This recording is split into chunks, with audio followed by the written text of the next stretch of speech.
artist is a recipient of a Palanca Awards. The Palanca Awards is actually the highest form of awarding body in the Philippines, wherein which all artists, all authors, okay, mag-submit sila dito entries, mag-submit sila product and sa ilang output sa ilang arts, and then it will be judged accordingly. Okay, meron silang sinusunod na systematized body of kanabang judging if that work is worthy of an award. So,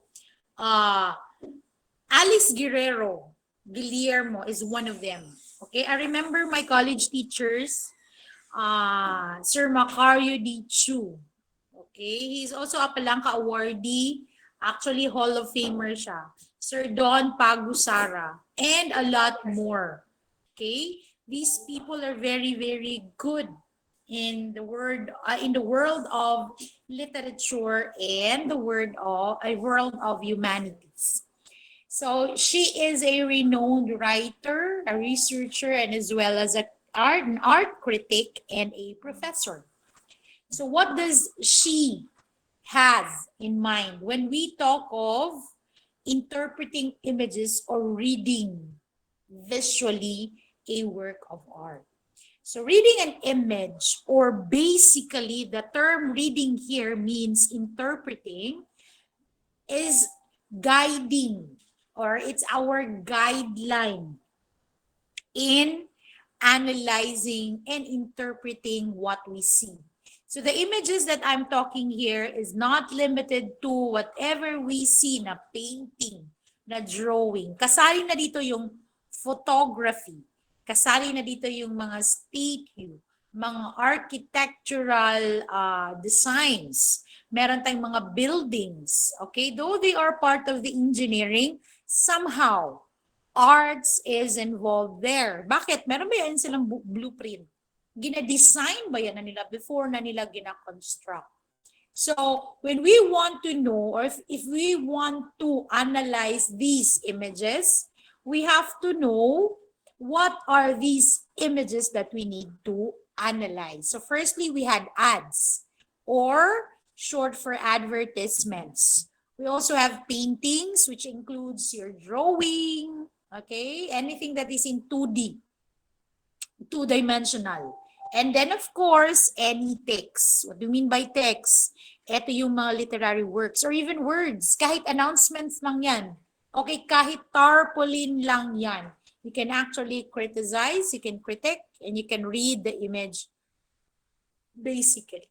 So, the approach in analyzing arts, if we wanted to analyze, if we wanted to interpret the images that we see, we should know that art should be placed in the context of society and history. What does this one means?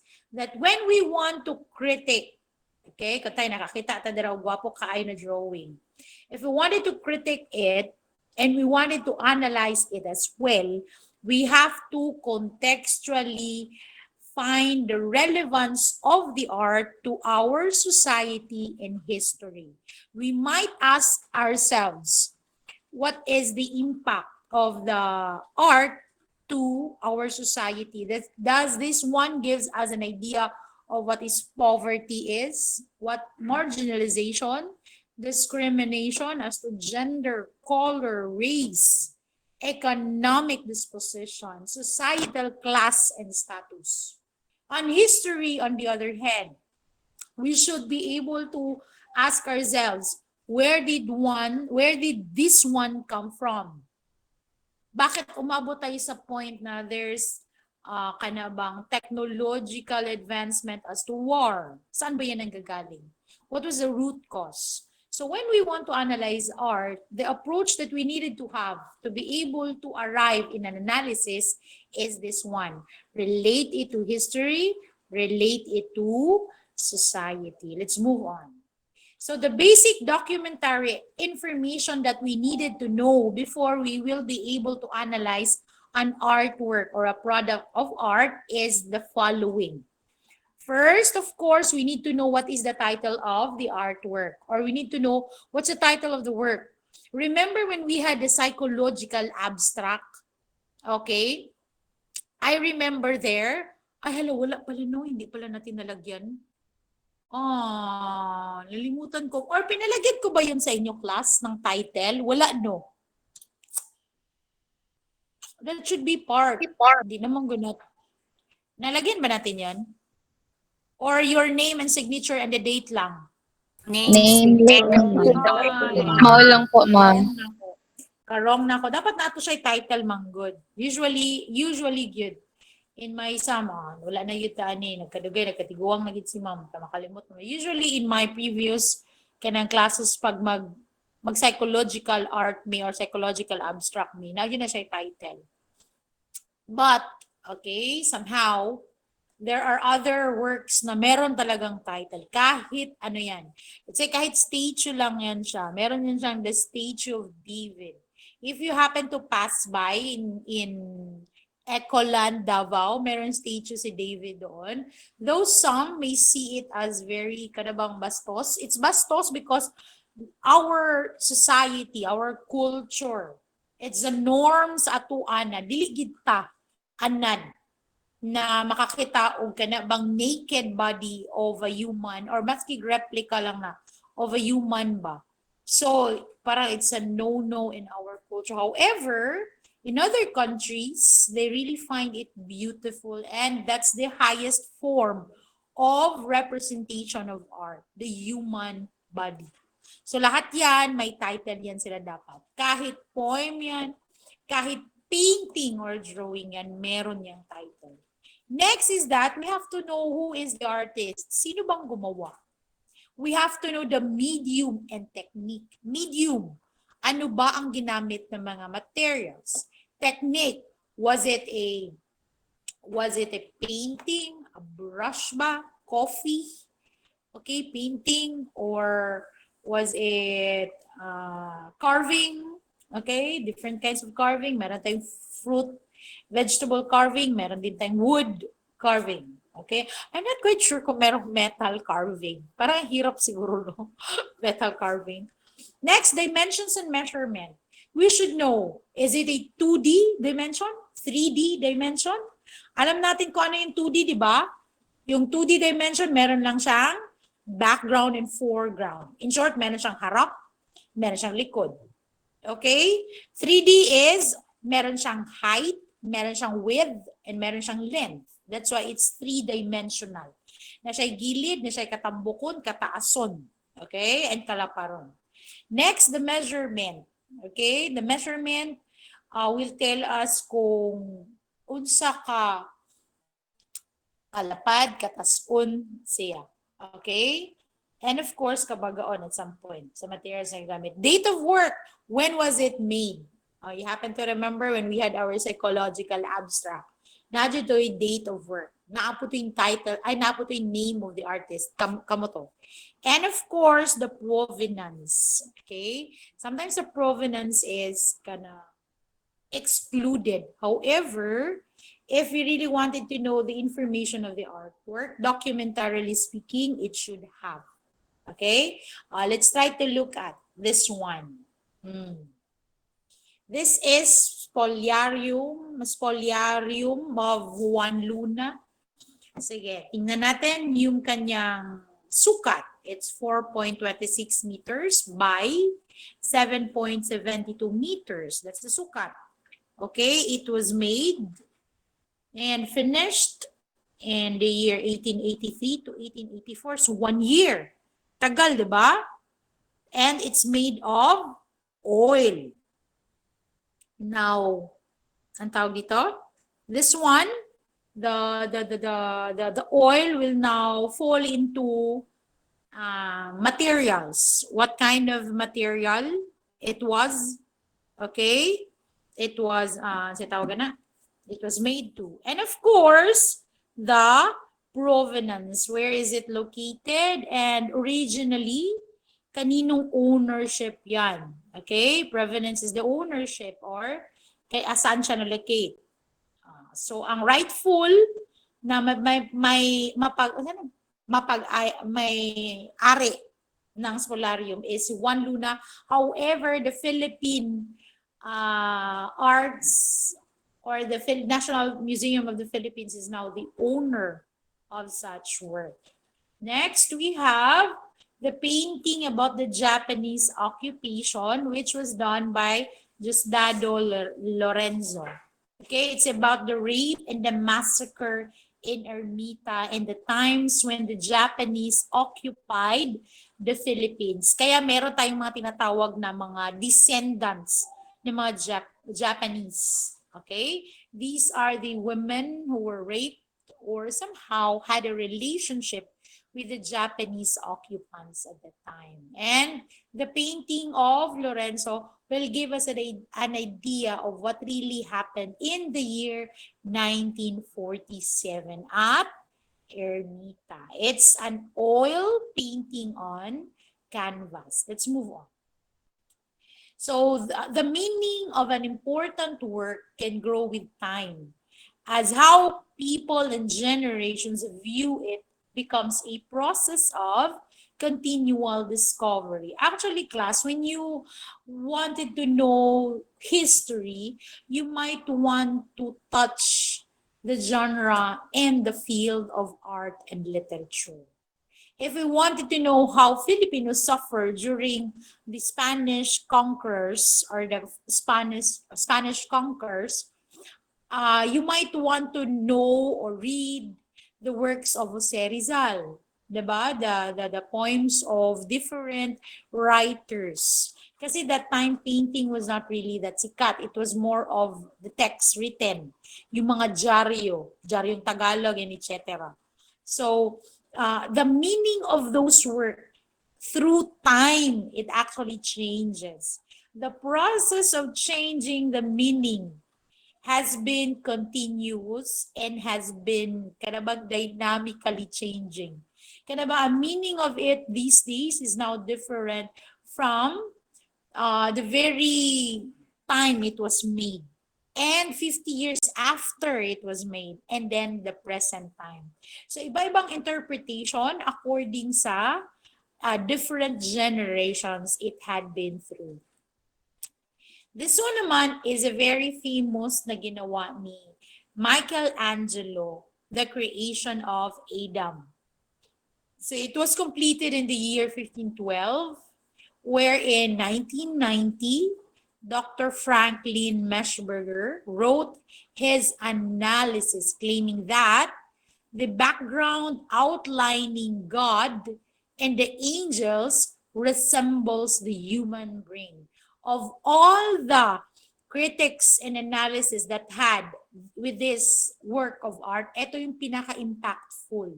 Bakit? Kasi it was very keen, observed, na yung place kung nasaan si God is or forming like brain.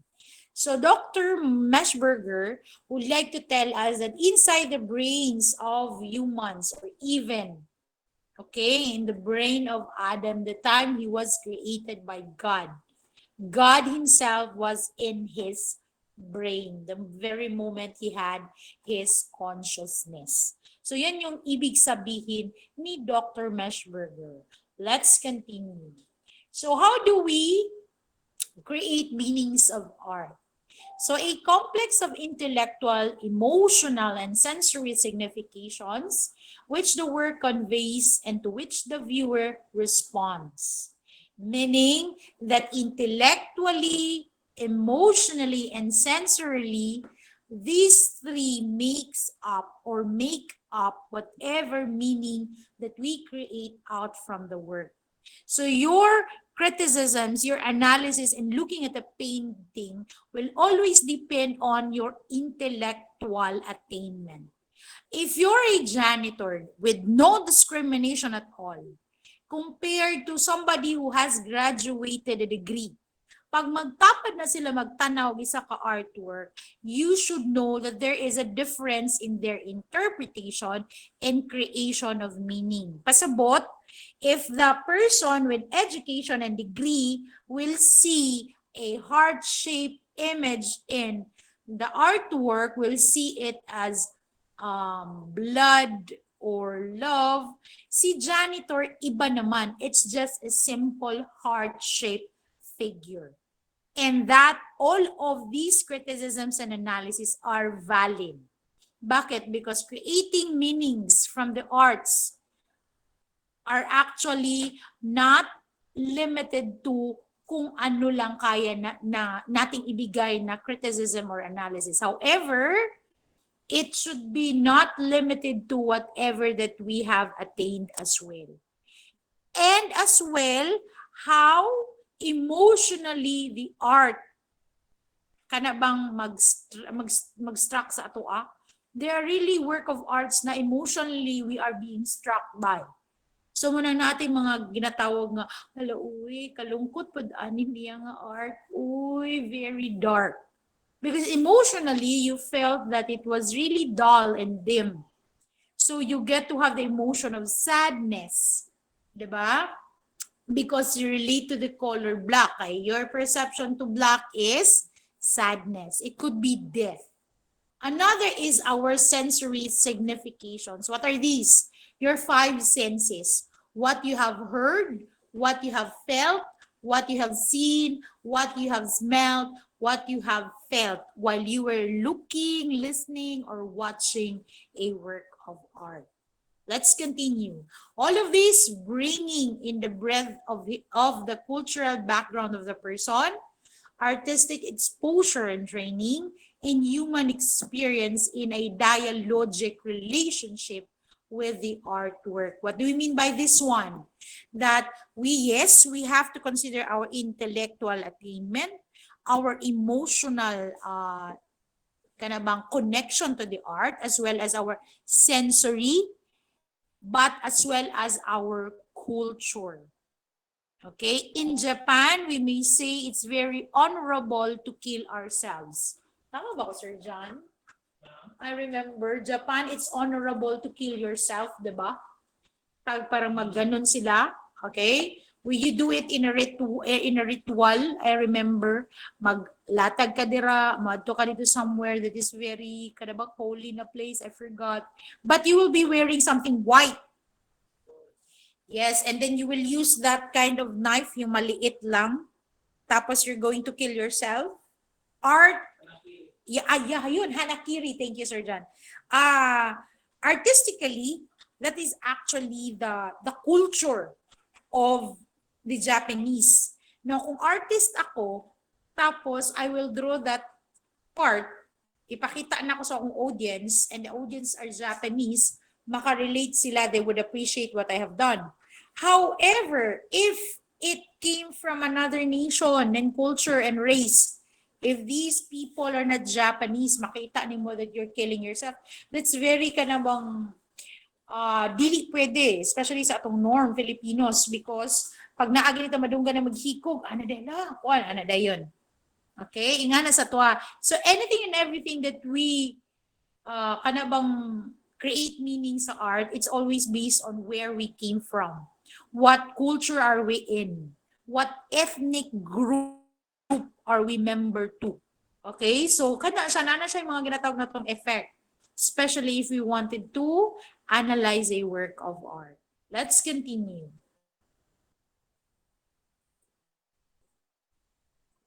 So let's have this one as an example.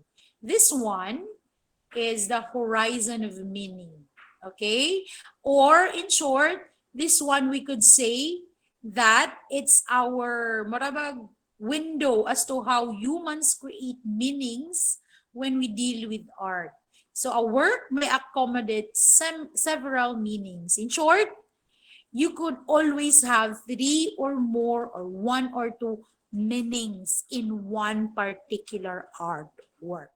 So you go back to your psychological abstract. Now that you know these things, you go back and ask yourself. Ang sabi ni Ma'am Lovely, the time when I was doing the psychological abstract, that's actually what and how your mind works the very moment we were doing the activity. So if you find it very magulo, madaming branches and all, maybe there's a lot that is going on inside your head. Pag figurative naman, different shapes and they were arranged accordingly, maybe your mind is thinking about something o naka-organize. If it's one thing lang yun, then maybe your mind that time was focused on one thing as well. Before we move on, questions, everybody? None po, ma'am. None so far, ma'am. Bantay lang yun nga itong may exam anihan. Yanan so far kita. Sige. Okay, let's move on. Or next slide. Dili makuputol-putol class, no? Yes po, ma'am. Dire, ma'am. Okay, sige.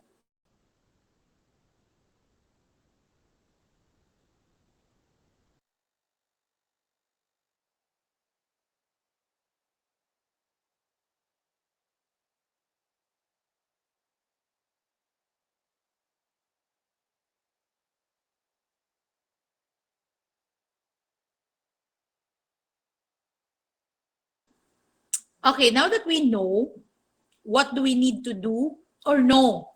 Kung ano yung alam natin dapat, basics, para before tayo maka-analyze ng isang art. Dapat, di ba, alam natin yung artist name, kailan ginawa, saan siya ngayon nakalagay, and sinong ownership nito, ang kanyang measurement, ang kanyang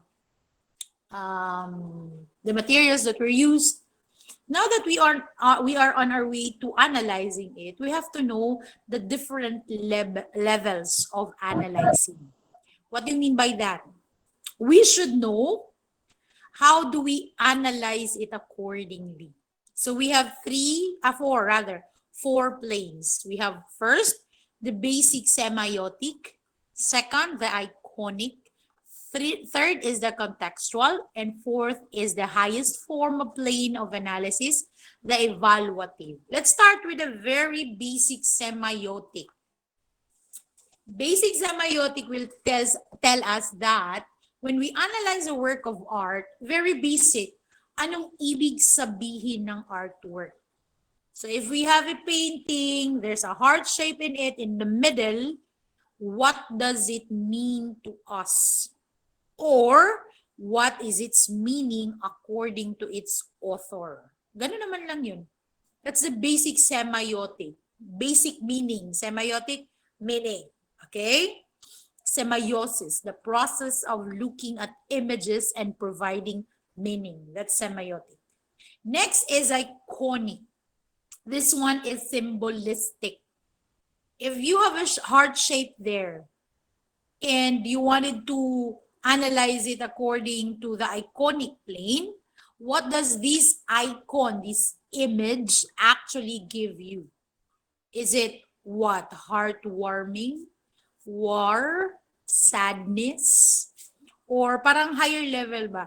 Is it giving you the idea of love and how should it be given or how it should be shown? Parang ganon. Para iconically, what does it represents? Okay? Hindi lang ang basic meaning niya na the heart is love, but actually, what does it represent? Does it represent joy? Okay? Kasi pwede din kasing heart shape siya, pero it represents our broken heart. Okay? Next is contextual. According to the context of a broken-hearted, when you show them heart, what would that mean to them? By the context of nagkahiwalay. Another, in the context of betrayal. Pag ginawan mo at nilagay mo yung heart sa painting, anong ibig sabihin nun? In the context of a happy relationship, in a successful partnership and company, pag nilagyan mo yan ng heart dyan, what would that mean contextually? So heart there would have different meanings according to the context that we apply to it. And the next plane is the evaluative. This one naman is very different. It's more of evaluating. Is it really true na heart ang representation ng love? Is it really true na heart ang meaning ng pag-broken heart ka? So evaluation is somewhat not just confirming but reaffirming what does the icon and the meaning means. So unsa ba jud? Mao ba jud na? It's like having doubts ba? Black, though it's black but somewhat parang yung very nice to be an example of analyzing good na work of art is Mona Lisa. Why? Because all of these four planes, that's why it's called kanabang perfect. Kay as to measurement and angles, perfect kaayo siya. Ang angle niya, pabutangan mo siya measurement, nasa tunga din siya. As to semiotic, iconic on the other hand, she symbolizes differently. Okay, a woman of what? Because very mysterious ang kanyang smile. She could be a woman of disguise or a woman of happiness or a woman of pretense. Hindi natin alam. Contextually speaking, she could be an icon of a battered wife. She could be an icon of a successful woman. Because of her mysterious smile, these four planes now will give us kanabang magamit kay siya dito kay Mona Lisa. And the last one is the evaluation. Is she really a woman? If she is, what manifestations would it give us nga makaingon jud nga she's really a woman? Though she looks like a woman in the painting, but how sure are we that it is really a woman? That's how you evaluate something. Okay? Sige. So, basic semiotic plane. Ito yon. Okay, ako nito i-summarize earlier. So, basically, we are looking at the basic line. Ano ba yung basic na tinitingnan natin sa isang picture? Of course, we're looking at the line, the color, and etc. So, this one is viewed in a highly relational manner and not isolated or compartmentalized. Anong ibig sabihin nun?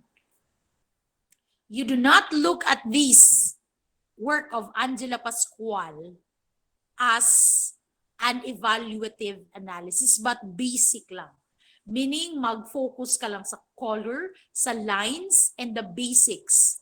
The volume, the height, ganun lang. Pag tiningnan mo yan sa ibang part, iconically, you will look at a matres ng babae. Okay? A womb of a woman. And then contextually, if you're going to analyze it, it's actually a source of life. Diba, contextually speaking, a womb is a source of life. O, diba? Sana tayo? Pang-apat na tayo. Evaluative na tayo na analysis. So, if a womb of a woman is a source of life, how sure are we na lahat ng womb makaproduce ng life? Because there are women who are barren. How about them? Saan natin sila ilalagay? Okay? That's how you apply the four planes of analysis when you look at a picture, when you look at a painting, when you look at an artwork. Before I proceed, questions?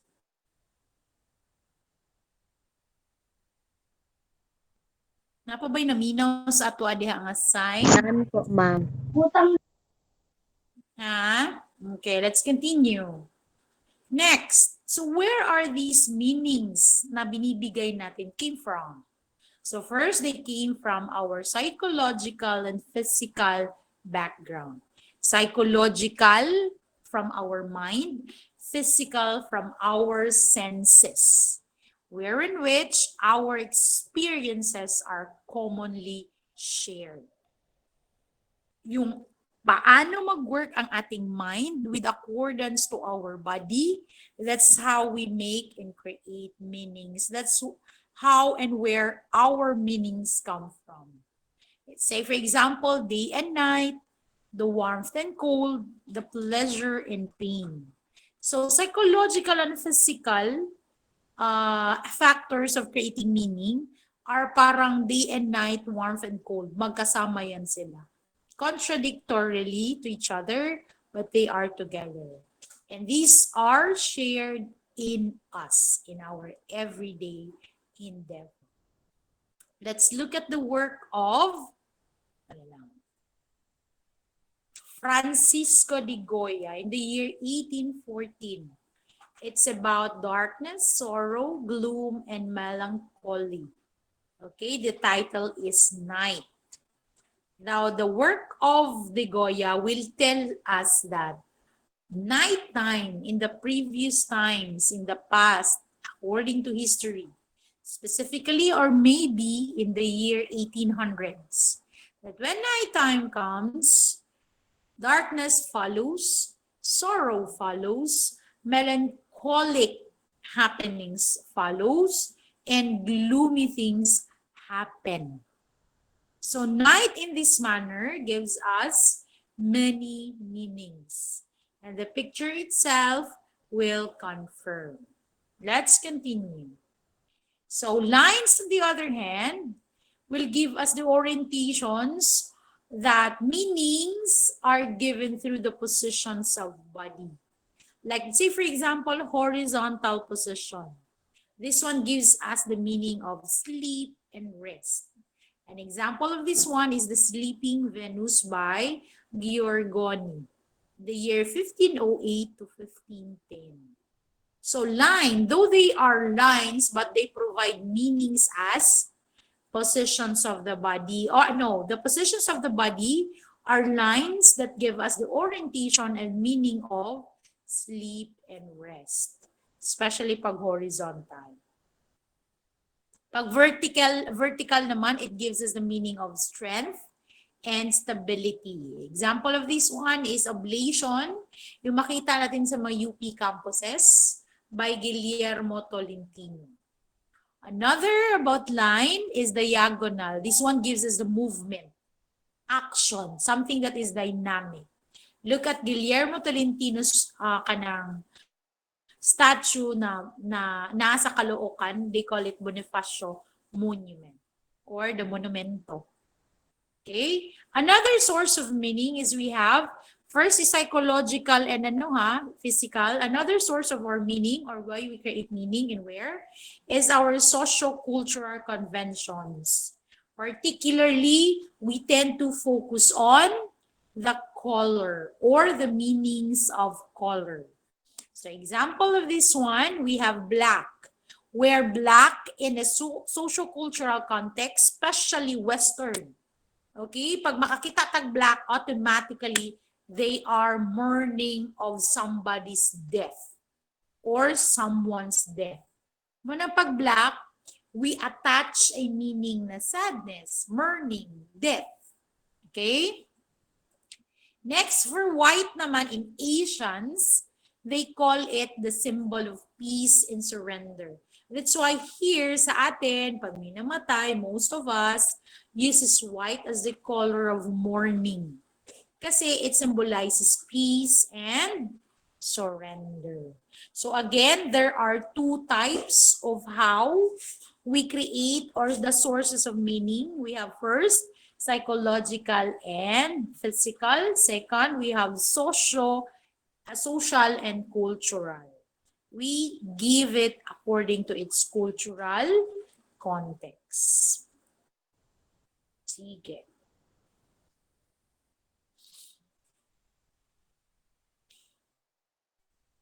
Ilang class? Oh my God. Let's continue. Now, next here is how we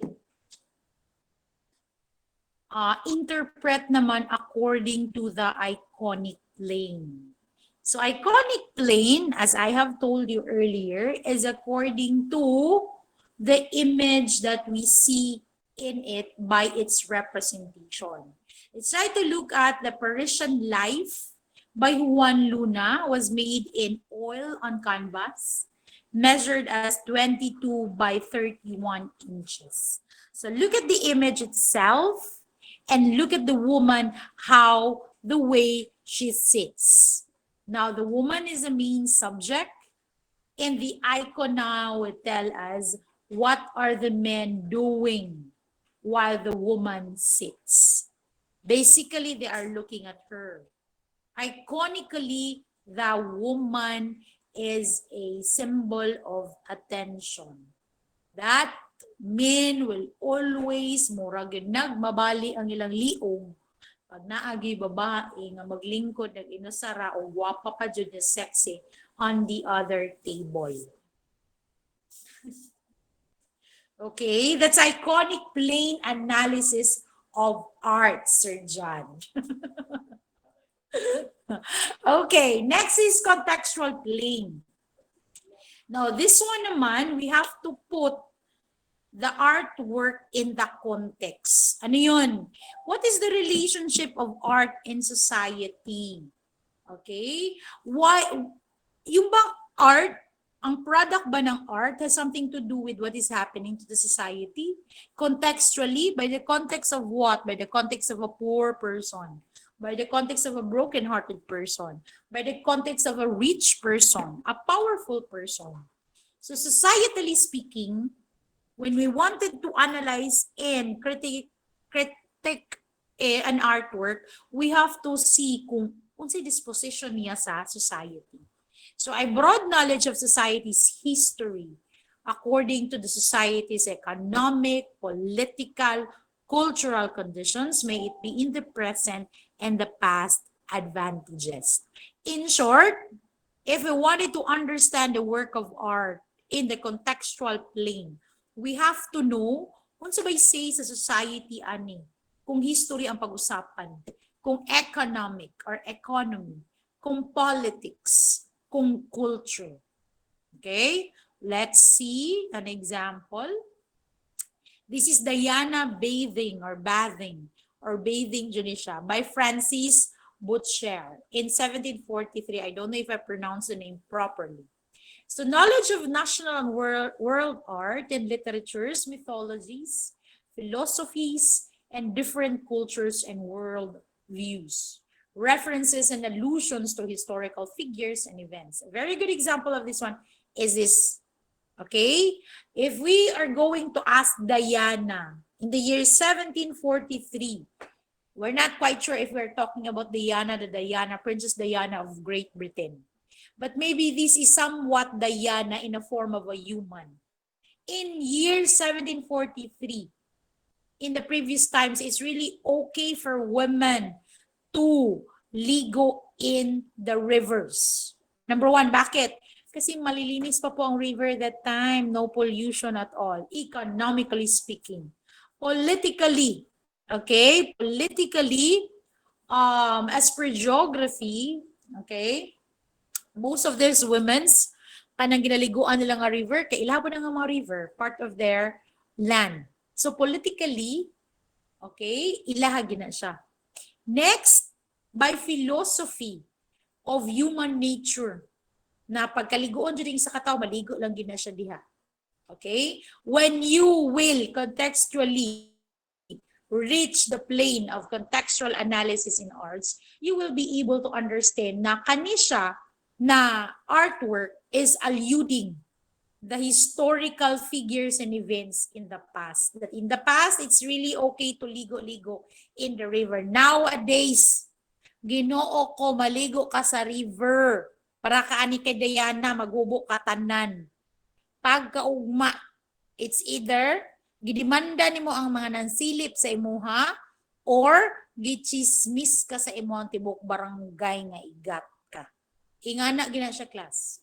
So balik ta dito as sa idea na the analysis and evaluation of an artwork changes and continuously doing and serving by time.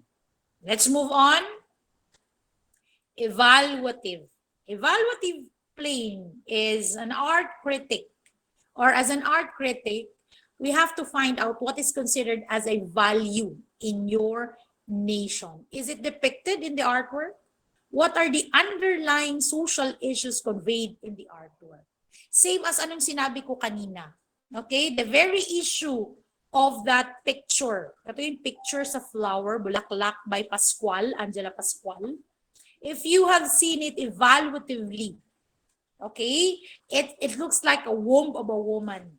Diba? Contextually, the womb of a woman is a source of life. Now, what if you have the womb and yet you cannot bear a child? You're a barren. What is now the underlying issue that the art is giving us? Am I now not a complete woman because I cannot bear a child? Am I now candidate to condemnation because I cannot bear a child? Am I now less as a woman because I cannot bear a child and provide my husband a child? Parang ganun. Okay? That's the highest form of analysis in art. That's evaluative. Questions, everybody? We will continue our discussion on Wednesday and we will have our final examination on Friday. We will continue varying interpretations Wednesday. Questions so far, everyone? Before I check the attendance, do we have questions? Do we have clarifications?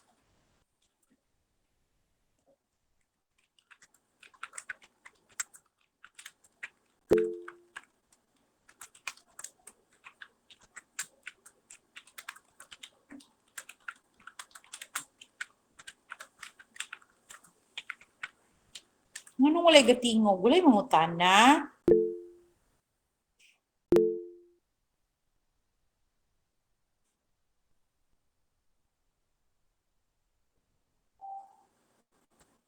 Ano man ning wala na may gatingog? Am I audible pa, class? Yes, ma'am. Yes, ma'am.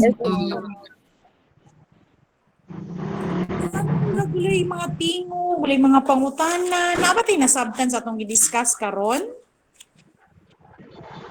Ma'am, may I ask, ma'am? Yeah, sure. Ano lang, ma'am, curious lang po ko, ma'am. If ang artist po, ma'am, is kaning ang ano po niya, ma'am, kaning fork po niya kanang surrealism bitaw, ma'am. Tapos not in a social context bitaw ang kanon kaning pag gamit sa katong four planes bitaw, ma'am, kaning unsaon pag interpret ma'am kay diba kay surrealism. Kay murag you feel Yes, like add manggod ilang product, tama ba ko?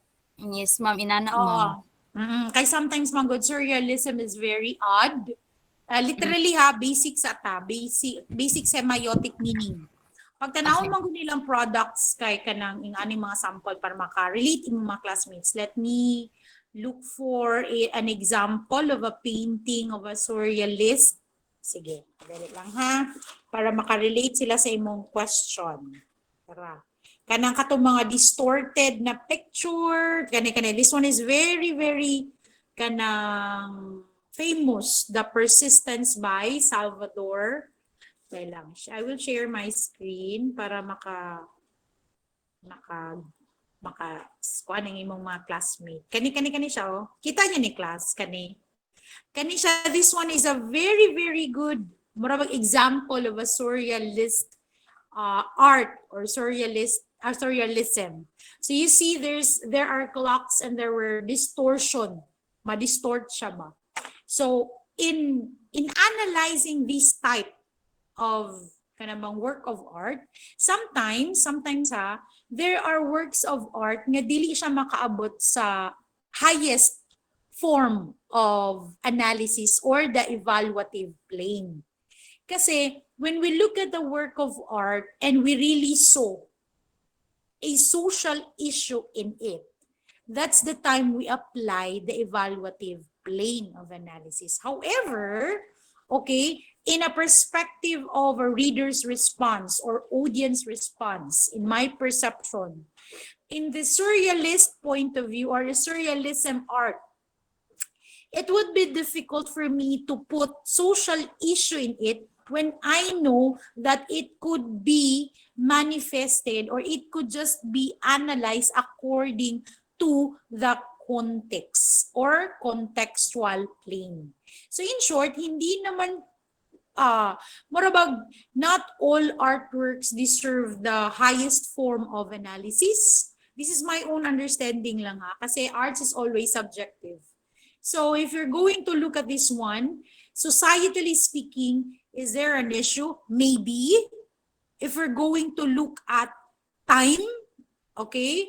If you're going to look at time and times of people, all of our times or our clock are distorted with many things. And the distortion will be a manifestation of what? The fast-pacing world, technology, or it could be one clock is distorted by the other because of our time zones. Pwede.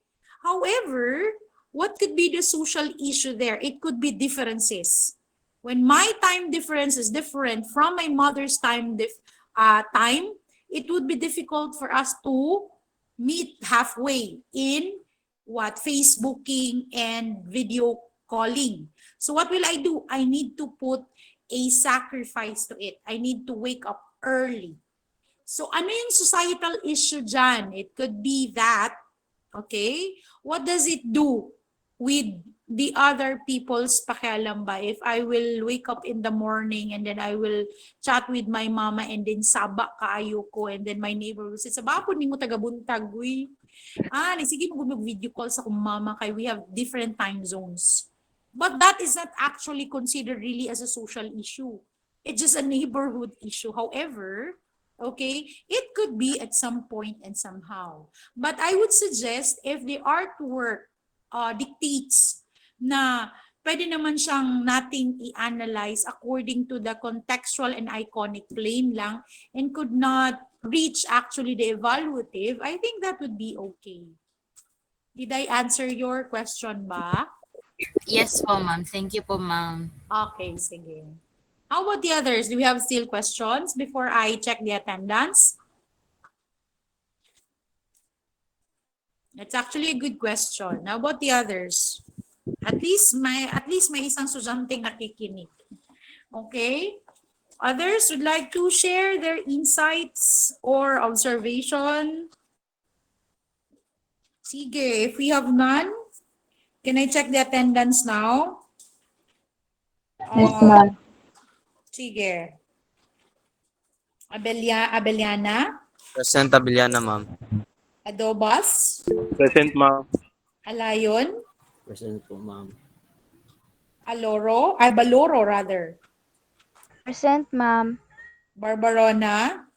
Barbarona, present po, ma'am. Belio? Present, ma'am. Belio. Boktoto? Boktoto is not around. Present, ma'am. Present. Sige, Yes po, ma'am. Borda?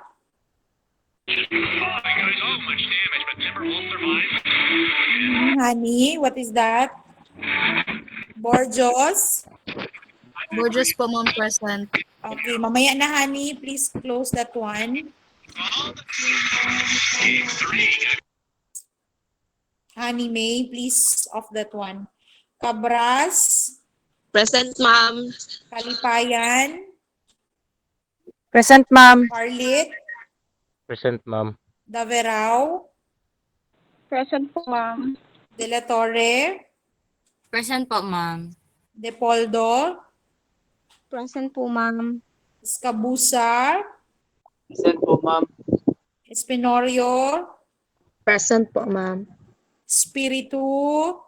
Present po, ma'am. Failma? Failma. Present, ma'am. Okay. Figura? Present po, ma'am. Gabisan? Gabisan, present po. Giatoro? Toro, present po, ma'am. Ibaya? Ibaya? Inderio? There you, ma'am. Present. So wala si Ibaya? Inderio Israel? Habla? Habla, ma'am. Present po. Israel, wala? Huwaban?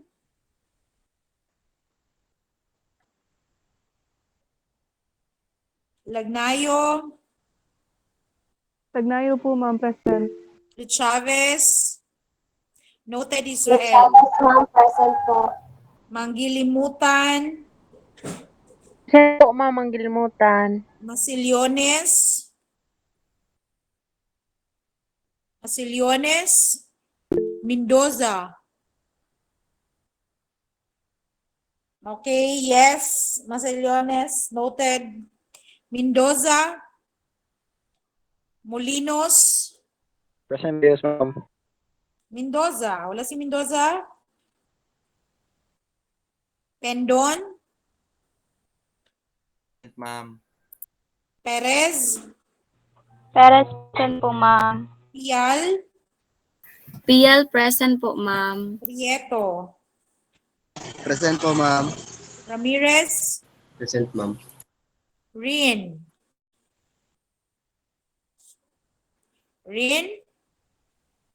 Rosales, Po, ma'am. Present po, ma'am. Sabanal. Present po, ma'am. Okay. Sabudan, Sabudan po, ma'am, present. Salada,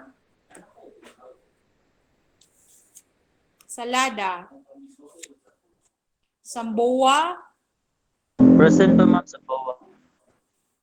noted Rin, Sanico, Present po, noted Sabanal, Sanico James, Hindi ko, ma'am, present. Sarmiento, Sarmiento po, ma'am, present. Tangog, Present po, ma'am. Trubillas, Trubillas present po, ma'am. Zonoria. Present, ma'am. Okay. Sige.